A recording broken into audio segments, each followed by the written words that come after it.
ଭାରତର ଲୋକେ ଭାରତକୁ ଏକ संपूर्ण प्रभुता संपन्न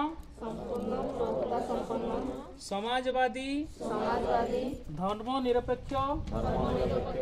लोकतंत्रात्मक गणराज्य गठन करने निमित्त एवं समस्त नागरिक को सामाजिक आर्थिक और राजनैतिक न्याय तथा विचार अभिव्यक्ति विश्वास